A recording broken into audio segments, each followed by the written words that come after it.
Yeah, so I guess with that, we've touched on pretty much every team at this point. Now, I do want to go touch a little bit further with some Marcus Mariota, and you mentioned obviously a little bit about it. Um, this is this a second coming? This is kind of tough because I think teams lose a little bit of the pathway forward when a quarterback that is considered a bridge quarterback do well.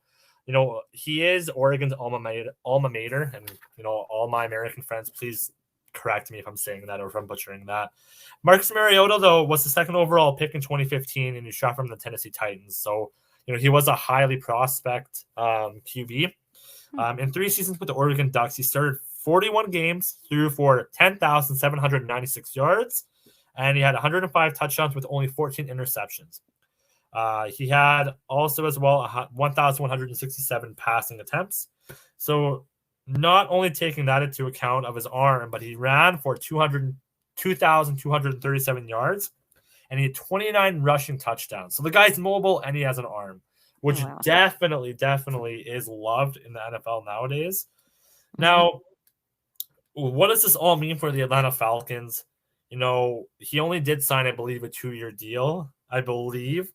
But regardless of him doing well right now, and inevitably, potentially having us a winning season and bringing us to the playoffs, you can't get blindsided by that. You can't. Like, that's the thing is Marcus Mariota was always just going to be a bridge quarterback. He can have a blowout year, and that's phenomenal. But at the end of the day, you got to look at the future. He is older. He is 30. And the thing is especially with a quarterback pool that is coming up right now, like you don't pass on that. Desmond Ridder too. We don't even know necessarily what he's capable of because Marcus Mariota is having good and bad games. When do you put him in? And is he the answer? Because honestly, he did very well for Cincinnati. So it's really tough, I think, in my opinion. But I don't think you buy into it. So for everybody wondering if we have Marcus Mariota for another year, maybe just to develop whoever that quarterback that is going to be stepping up to be our franchise quarterback in there. But I think it's a very similar situation to the New Orleans Saints, in my opinion. Because even though Taysom Hill could play quarterback and he could be like that guy temporarily, that's not his position. He should stay tight end. Marcus Mariota should stay as a bridge quarterback. And then from there, in my opinion, that at that point is when you will go and you will figure out, is it Desmond Ridder the guy? Is it going to be Bryce Young, CJ Stroud, Hooker as well? There's a lot of quarterbacks that are good, but do you think with him in that position is racking up to potentially get, enough points underneath his bag to become a bargaining chip and worth, more value to the team in whether or not, they keep him or go for it. Regardless, he is racking up and he could probably, even if he does really good this year, ask for some more. 100%. You know what? That's actually, I didn't even think about that. That's a really good point. He, like maybe he gets traded. If he is on a 2-year deal, right?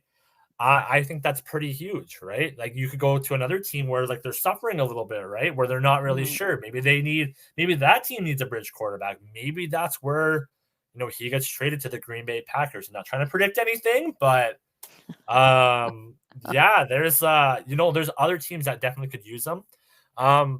So I believe that was Colin who said that if he and Pitts continue to develop a great relationship, could make a difference. I do agree, but I think there's different relationships that are developing with Mariota. I think his leadership is really good, but I think him and Olamide Zaccheaus actually balling out really good, right? So, I don't know. What do you have to add to that? I think this is called like the Mariota show right now because we've just been talking about him all night. But yeah, what more is to say about him other than I think he can become a good bargaining chip, or even ask for some more money. So good for him.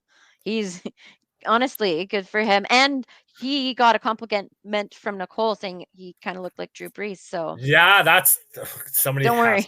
with that. Like that's if he could come over to the Saints, now Sure. that would be an awesome bargaining chip. But honestly, that's also another place he could end up. Like you don't Mm-hmm. like trading within the division, sure, but like New Orleans Saints also would be a really good fit for him, especially to bridge that. So no, that's not out of the realm of possibilities. But enough about him. Talk for him for hours for sure. So thanks for watching. If you like that clip, be sure to check out the other great content from the Let's Talk Football community. And as always, please like, subscribe, and hit that notification bell so you'll be notified when more great content like this becomes available.